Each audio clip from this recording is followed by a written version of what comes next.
I'll have you share. Okay, here it is. Awesome. Aloha. I'm Desmond Hakias. Thank you for joining me with Healing with Aloha. I'm truly grateful for this opportunity to share with you Amy Mehta, and she is a Reiki master and a dating coach. So before we go on, Amy, if you could share a little bit about yourself. Definitely. Thank you, Deslyn. You're welcome. My name is Amy Mehta. I recently got married. Well, not recently, but I recently added Parmar to the end. I'm married. So Amy Mehta Parmar. My website is Amy Mehta still. I am, as you mentioned, I'm a dating coach and Reiki master. And I work with women over 40, primarily more sensitive women, on the HSP spectrum. And I'm really excited to be here with you today. Thank you for having me. No, I'm so grateful. Dating is such a special topic because, we think about it like when we're teenagers and then we become adults and then we get married. Some of us don't get married. Some of us get divorced. I'm divorced. And so it's good that you care and you're getting involved in helping people to navigate this part of their lives. And so I wanted to ask you, what does it mean to be a Reiki master? So Reiki is a Japanese form of energy healing, and I actually have been certified in it. I took 3 to 4 different classes where the attunement is where you basically have the Reiki energy implanted in you. And then as you progress through the classes, you then start to be able to heal others with your energy. So it's a form of energy healing. I believe, so you're going to love this. It actually, as I mentioned, it started in Japan. It came to the US through Hawaii. Oh, really? There was a woman in, I think it was the 1940s, and she is known as the big Reiki master who brought Reiki to the Big Island, and then it of course spread to the rest of the US. But it was a Japanese woman, and I'll have to look up her name, but so this was, I think, in the 1940s. There was World War II. Her brother had passed away during the war. Her mom was in Japan. She decided to go back to Japan to give her mom the information. And while she was there, she got sick. In a dream, it appeared to her that she could heal herself through Reiki. She went and found a clinic, learned everything there was about it, got healed. And as part of it, she was so mesmerized by it that she, decided to get trained in it. And then she brought it back to the Big Island. I apologize. I don't know what island she was on. Oh, that's Hawaii. That's the Big Island. Yeah. You might want to find out, but that was how it came to the US. So you don't know this, but a fun fact, I'm from Hawaii, but I moved to Japan. And I moved back to Hawaii from Japan. So I was living there for Really? years. Yeah. That is fascinating. So we were meant to talk about this. Yeah, so we'll talk about that more. But so that's interesting because, so I lived there. So I've only lived in Hawaii and I've lived in Japan. Wow. Very cool. No, that's awesome. What is some key things you wanted to share about Reiki that you find that is very helpful for people to be aware of? So I'd like to start by saying, obviously I don't have a master's or PhD level scientific background, so I'm definitely not a doctor.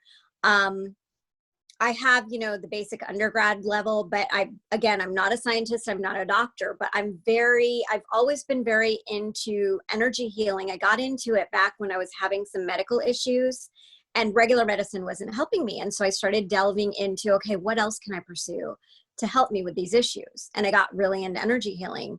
A lot of what I'm going to talk about today has to do with the chakras. And the chakras are meridians that are in the body. There are 7 main ones. And so should I go ahead and get into this, or should I just kind of give you an overview right now? Do you want me to share? Yeah, sure. I can share. If you Do want you to want me to share share. the diagram? The diagram? Yeah, please Okay. do. Sure. Just a second here. Let me get that for you.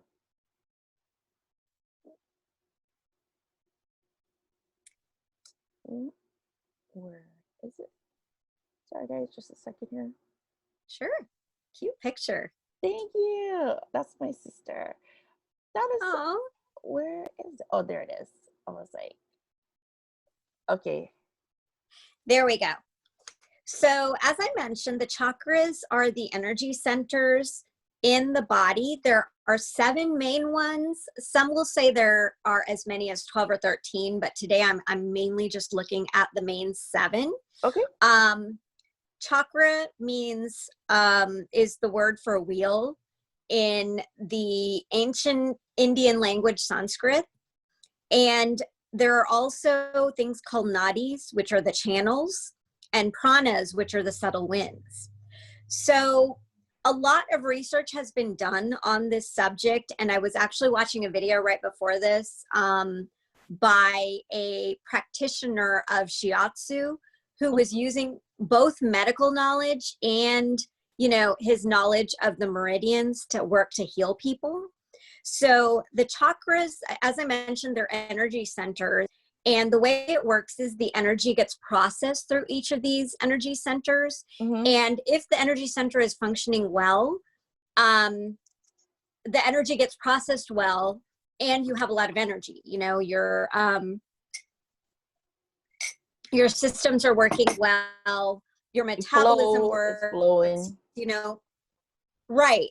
Your body maintains homeostasis. Now, if any of these energy centers get blocked, that's when you start to have problems. And I can even tell you, this guy that I was watching, like I said, he does healings, and he actually is finding a tie between so he considers chakras to be the meridians that are between the connective tissue, and they are gateways between the connective tissue and the nervous system, and has seen and has actually tied physical problems to certain blocked chakras because the connective tissue starts to take on problems. So I just say that to say that I really like this exercise a lot. Even if you don't have a background in Reiki, I've taught it to my mom. She has used it with her insomnia. I've taught it to a couple of other people. And it's something that I use regularly. You know, I think that would be great for you to talk about insomnia, because I know a bunch of people who could benefit if you get into Awesome. that. Awesome. So as I mentioned, there are these 7 chakras like you have on the screen. And the way that it works is the main chakra, so the bottom, it goes upwards. So 1 is the root chakra, 2 is the sacral chakra, 3 is the solar plexus. You know, I'm just going upward. 4 is the heart, 5 is the throat, 6 is the third eye, and 7 is the crown. So you see that it just moves up. So it's 1, 2, 3, 4, 5, 6, 7. Yes. And the exercise that we do moves upward. Now, to your point about insomnia, my mom has had an issue with lifelong insomnia. And so I taught her this technique. She's a medical doctor, so she's not big on, you know, energy healing. It's not how she was trained. It's not what she knows. And so she feels more comfortable with, you know, the traditional allopathic way of medicine. But she's willing to do little techniques and have me do energy healing on her. So I taught her this technique to use. And when she does this exercise I'm going to teach you, it helps her fall asleep right away. She's got a problem where she only sleeps 4 hours at a time, you know, at a stretch, and then she wakes up. So a lot of people that have insomnia have this problem. Is that how yours happens, or what happens for you? Some people I know, they have a hard time sleeping. Mm-hmm. And then some people I know that they do sleep, and that's about for 4 hours is like their best. Right. Which in essence, it's not a lot.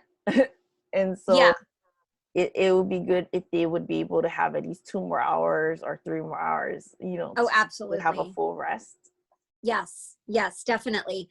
So, so, and one more thing that you're going to notice from the diagram. So yeah, so I teach it to my mom and she does the exercise. And then as she does it, her problem typically used to be, you know, waking up after 4 hours and then not being able to go back to sleep. So if she went to bed at like midnight, she'll wake up at 4 a.m. and then, you know, she's done. She's a medical doctor. Sorry? I said, that's her day. Like, she's done. That's her day. She is up, and whether she wants to be or not, she's up. And so with this exercise, she's been able to put herself back to sleep, relax her body, which is ultimately what it does, and get some much needed rest. And so the next thing I want to point out on the diagram is each of the chakras. So we went through the 7 chakras, you know, starting from the bottom, going up.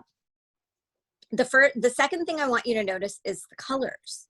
So if you learned in school, we learned in science class that there are 7 colors in a rainbow.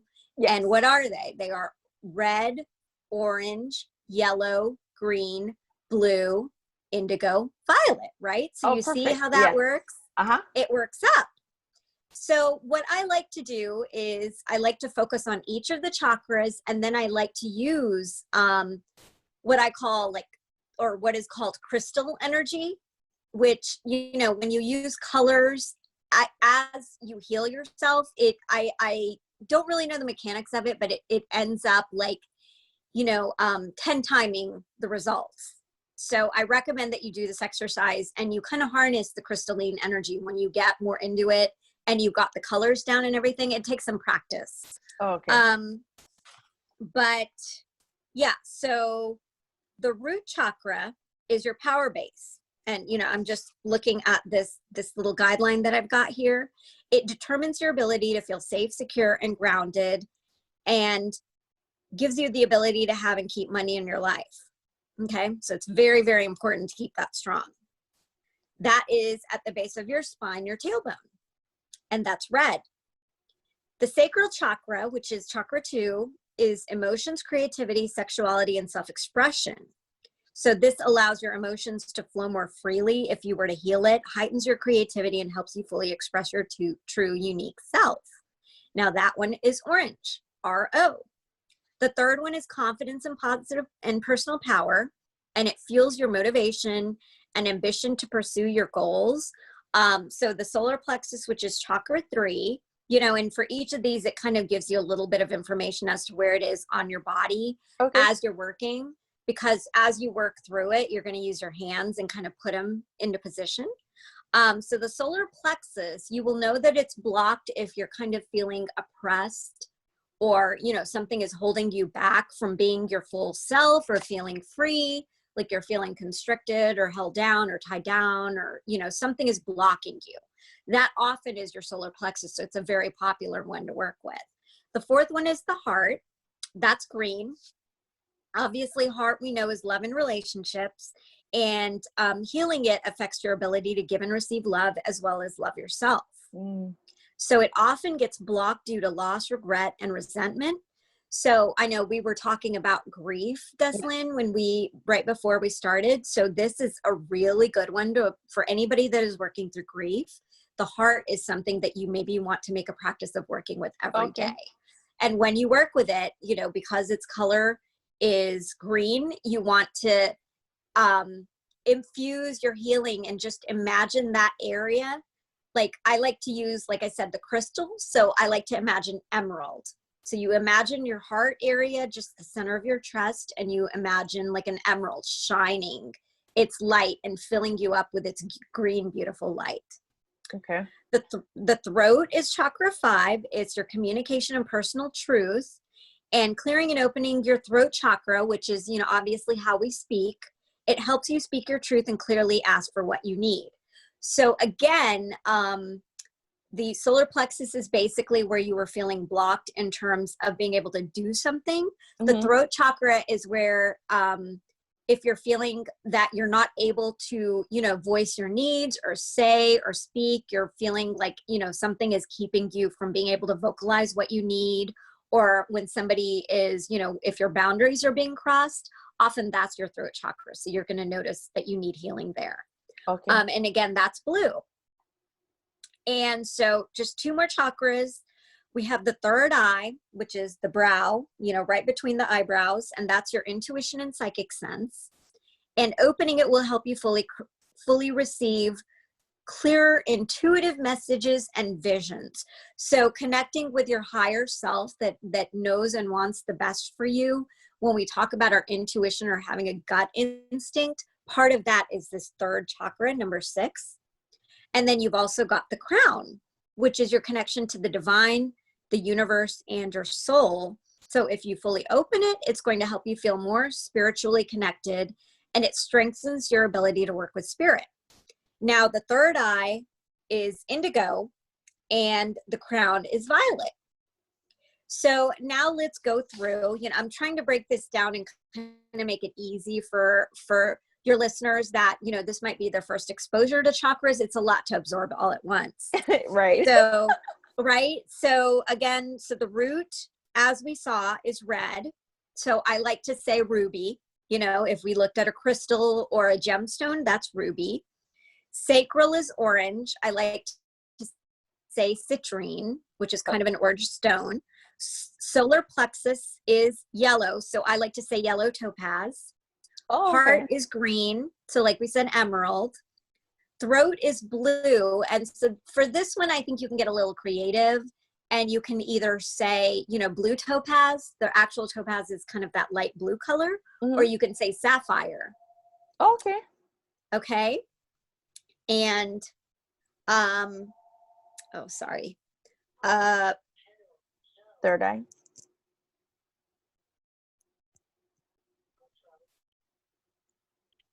And sorry, there was a phone call. Oh, no problem. So the 6th is the third eye between your brows, and that is indigo, as I mentioned. So that's blue agate is the crystal. Okay. It's kind of like a smoky blue color, kind of almost grayish. And then the crown chakra is amethyst. It's a violet color, Roy G. Bev violet.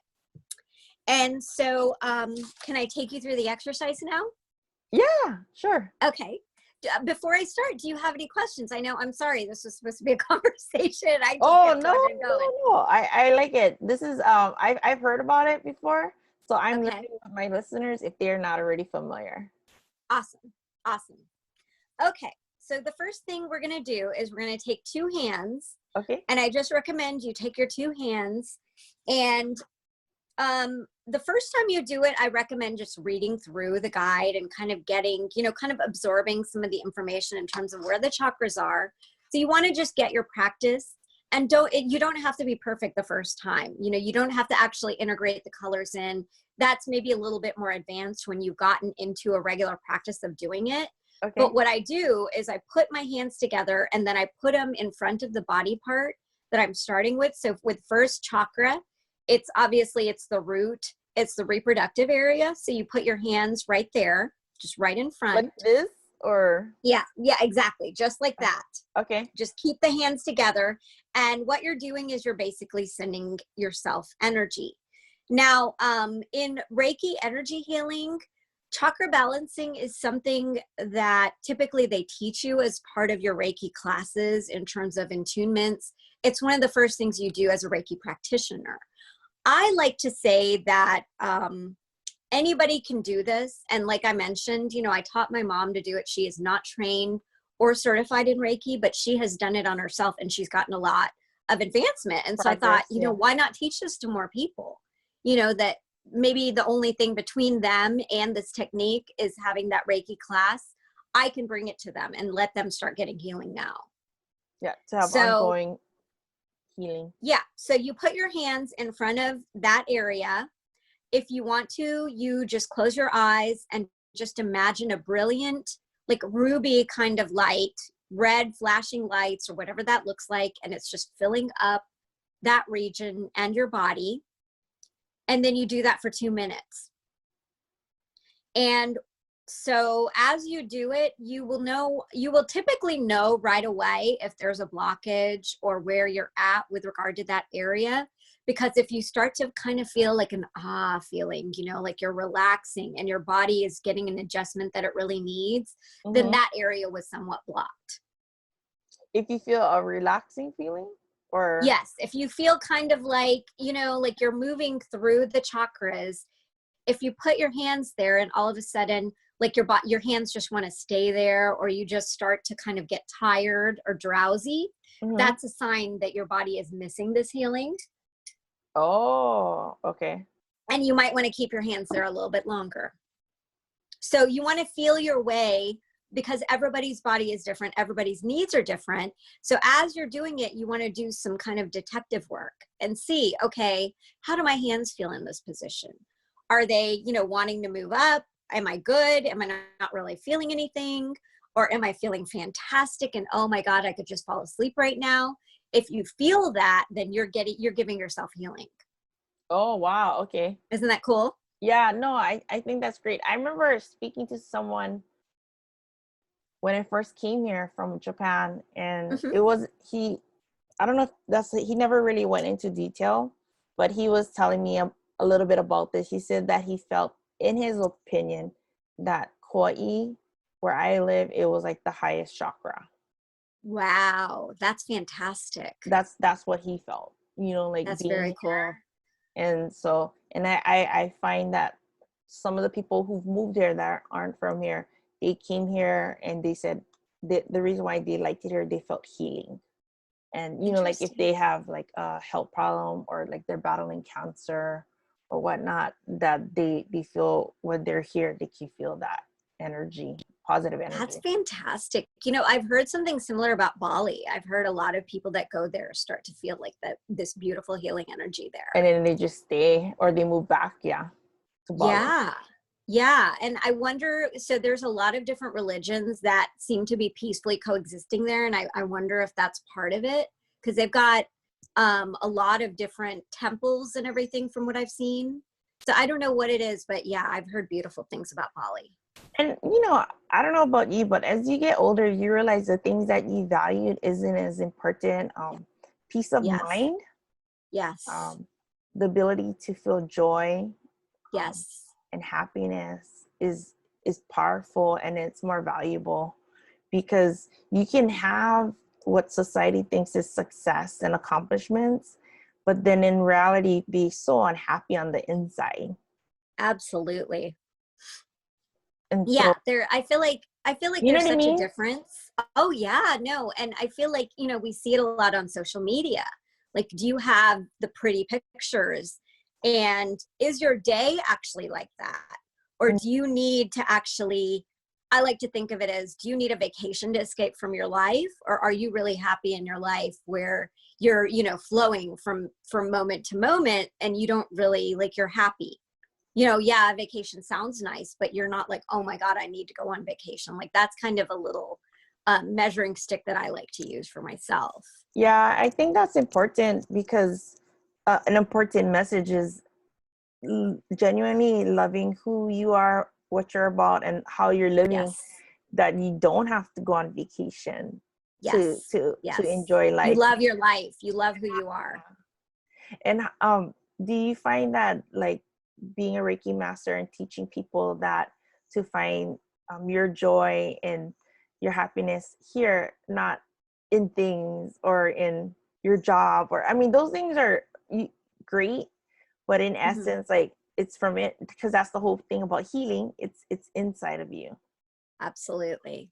Absolutely. Yeah, it's your inner beauty. And they say with enlightenment, right, that that's what it's about. It's about going within rather than going without, because Mhm. going without is basically actually distracting you from what's inside, which is the real beauty and jewels. Do you think people sometimes, and we can't speak for everybody, but do you find some people that you've come across, they have a hard time going internally, because maybe they feel there's a lot of pain that they're not ready to identify with and to process, to find healing? I definitely can tell you, as someone that has experienced trauma, and we all have experienced trauma, but I know from my own personal experience, and this might be kind of what you're talking about, when you go through negative experiences, especially if you're at a young age, your emotions can shut off, and it's a mechanism that your body is doing to kind of protect you. right? Because the pain is so bad that your body kind of shuts off the emotions and turns off those senses. And so it can be difficult when you start that process again of reconnecting to your emotions and figuring out how you feel, you know, how does this feel? How does that feel? I was around that person. How did they make me feel? Like that can be a whole new experience with like recognizing, you know? And so I think that is a good first step. If you were to be that person that, you know, is having trouble connecting internally, I think if you were to just start looking at, okay, you go somewhere, you meet somebody, and how do you feel around that person? Sorry, I'm going to take a sip. Yeah, no problem. My throat gets dry when I go online, when I go, you know, on Zoom. Yeah. So you meet somebody and then you said you see how you feel. See how you feel. See what sensations are coming up for you. Really check in with how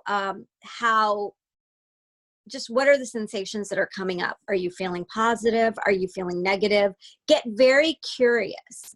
And if it's difficult, I recommend actually doing it as an observer rather than, you know, remembering, oh, you know, it is my emotion. What is my emotion? Because then there's a little bit of pressure.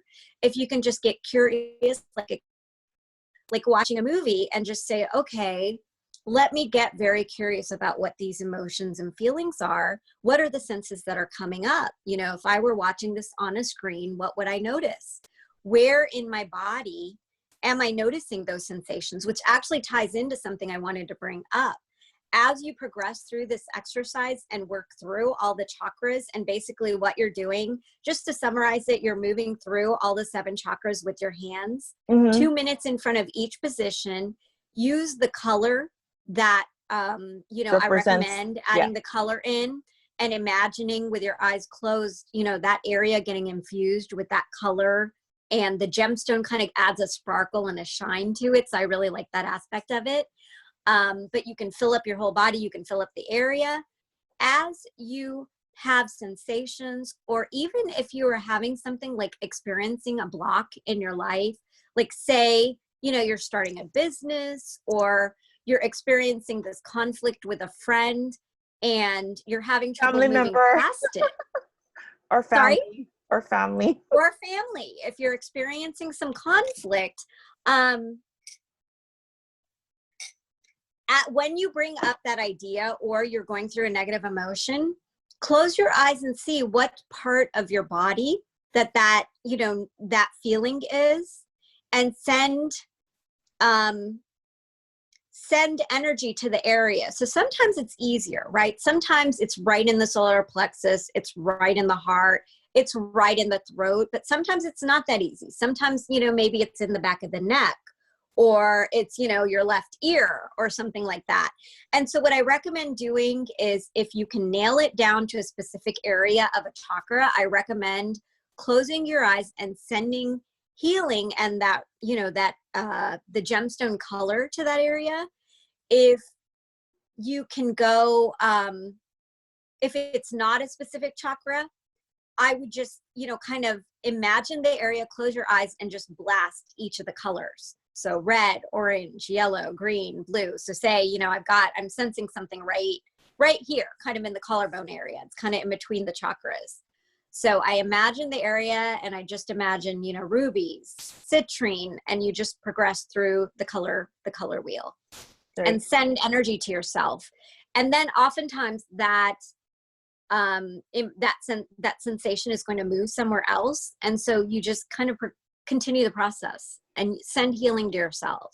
Yeah, because then, like you said, then when you heal the different parts that are hurting or there's a blockage, then you allow the flow to go through you.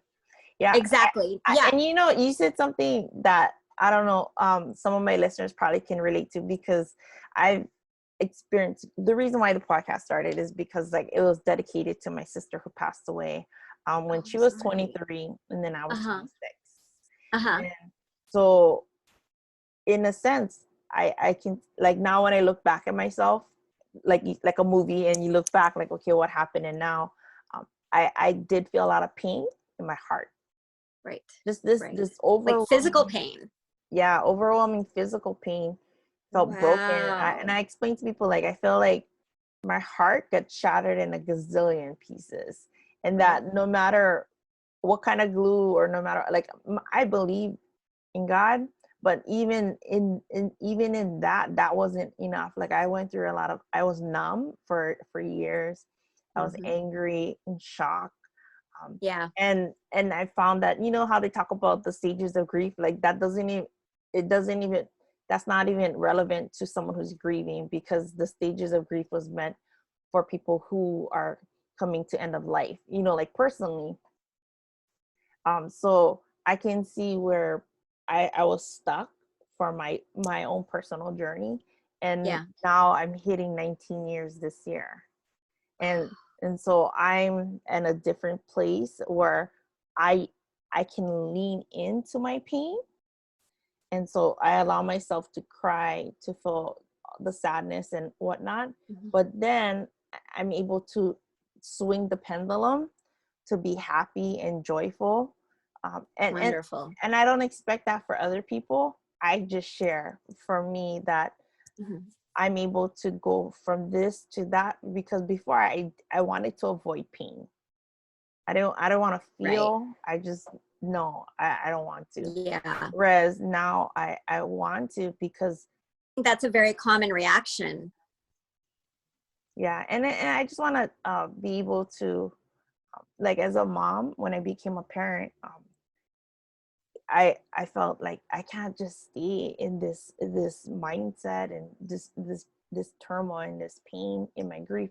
I realized that I was able to still grieve.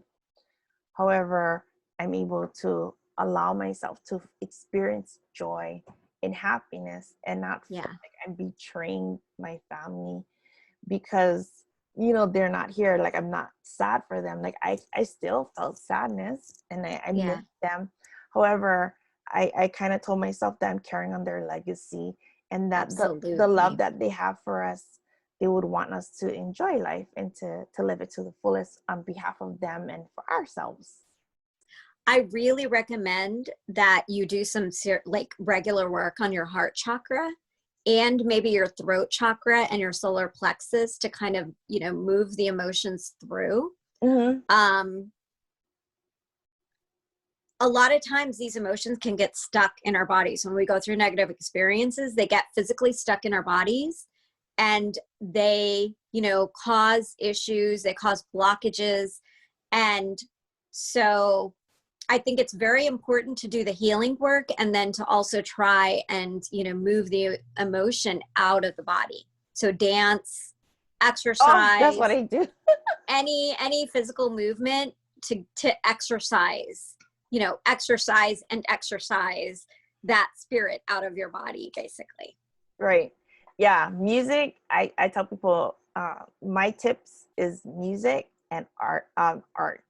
So singing and, like, just being creative, whatever that creativity is, it's healthy for you. So it doesn't stay pent up, but it flows through you. Right.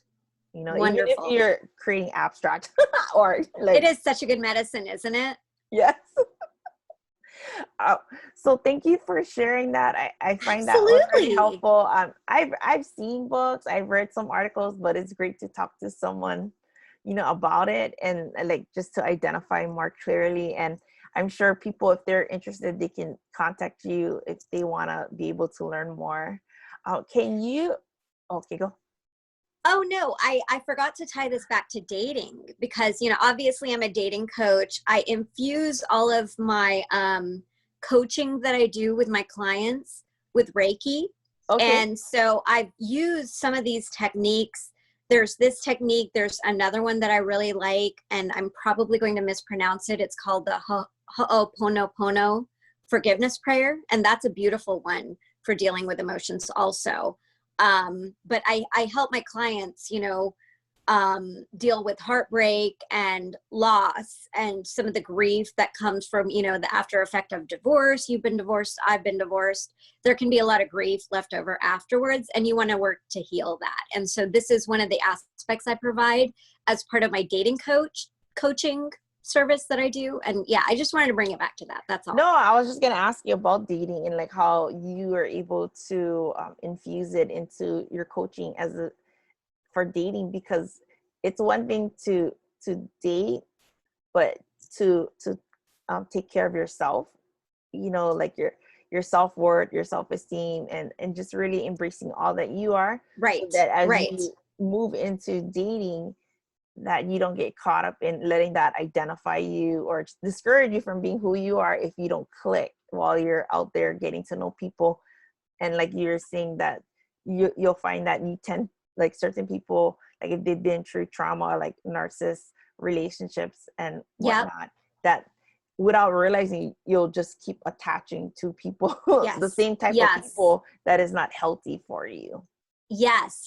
So I work to help my clients kind of heal a lot of those issues, and so I advocate kind of like both a left brain and a right brain approach. I think that emotions and chemistry and attraction are all really good, and having that intellectual meeting of a mind. But I think a lot of times, for women where maybe they didn't necessarily have that great basis as a model for what a healthy relationship is, what a happy relationship where, you know, it's very loving and both partners are helping each other, you have to do a little bit of detective work and use some logical thinking in it. And so I infuse some of that strategy into my coaching.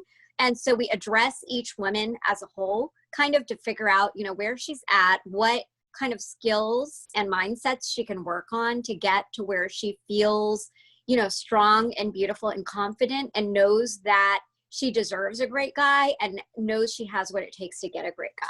You know, because there's a lot to it, and no two women are the same. It always depends. But yeah, those are some of the things I teach. I think that's awesome, and I think that's encouraging, because you deal with the dynamic of each individual person. Mm-hmm. It's not like a blanket approach. No, definitely not. Definitely not. Yeah, it's not cookie cutter, because we're all such individual people. We all have different experiences, and you know, what works for one woman is not necessarily going to be the exact formula that works for another. Mm-hmm. Why? Sorry, I just wanted to ask you, why was this valuable to you? Like, what was the turning point that made you desire to do coaching for dating?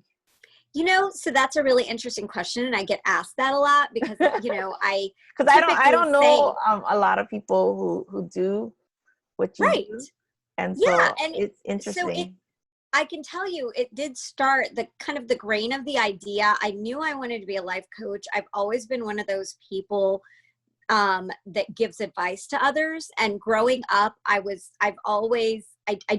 think it's just my nature. I've been told that, you know, I have kind of like a less judging nature. And so people feel comfortable coming to me and telling me things. And then, you know, I will advise them. And I've done that my entire life in every aspect, you know, whether I'm working, whether I'm with friends, I tend to meet people and they tend to open up to me, you know, and they feel comfortable. And I've been told that I'm able to kind of make them feel like their problems are not so bad. And so I always knew I wanted to be a coach. With the dating thing, I went through my own experiences. I got divorced at the age of 37. And so I went back into the dating market, where I hadn't really dated a lot before. I got married when I was in my mid-20s. I hadn't had a lot of experience, didn't know a lot about dating and what to look for. And so I picked the wrong guy, ended up in the wrong relationship. And so it was stressful, and dating was stressful. And I say that I am now the coach that I wish I had, because I went through a lot. You know, it was kind of a lot of times a roller coaster. And I want to, if I can save other women from making some of the mistakes I made. Yes. Or like, the dead ends.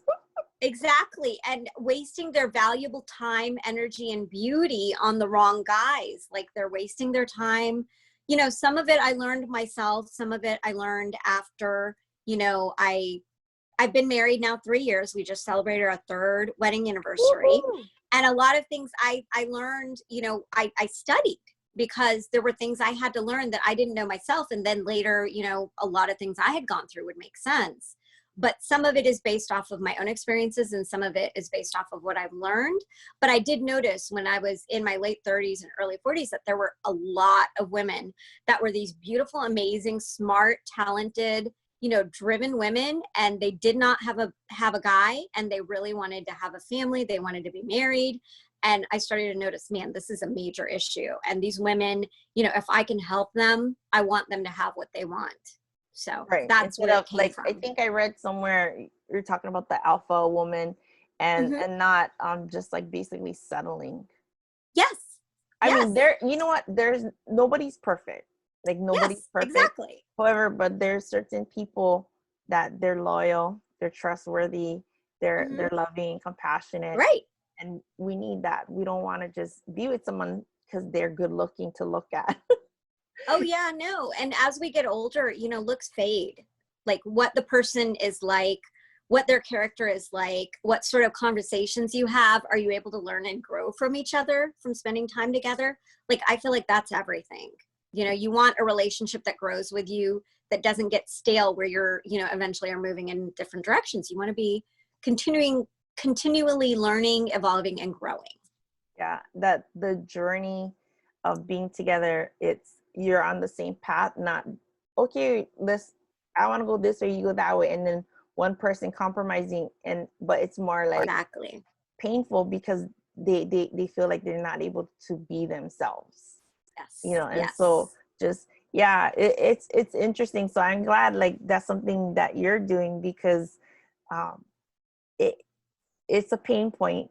And so if you are able to help someone get over that hump and not feel like it's hopeless, that's amazing. And you know, I have people that would love to learn more, and so I definitely will share with them, and I can learn too. I'm happy right now. I'm a single mom and I'm divorced, but I'm happy.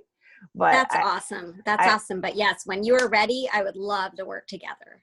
yeah, no, but I can learn with like the healing right now, like that. I think that's something that is valuable for me and like where I'm at in my life and whatnot. But That's I just awesome. wanted you to share. Thank you so much for your time. Can you share with them what is the best way to find you on social media Yes, or your website? absolutely. Yeah, so my business page, and I've also got a free Facebook group called Revolutionize Your Life. Um, I think you're going to publish the links, right? Yes, I'm So gonna put that the links in. people can click on it to Yes. get directly to me. But yes, it's called Revolutionize Your Life, exclamation point. There's a couple of them out there. My website is www.abmehta.com, and I'm going to include a link. I'll send you a link for viewers to get a free set of videos on dating and healing through this COVID-19 experience that we're going Nice. through. I've got a set of about 5 videos that kind of go Okay. through Thank it. you. Yeah. So I hope you guys enjoy it. Yeah. Well, thank you so much for Thank you so your much. This was time. And wonderful. I'm so guys, I met Amy.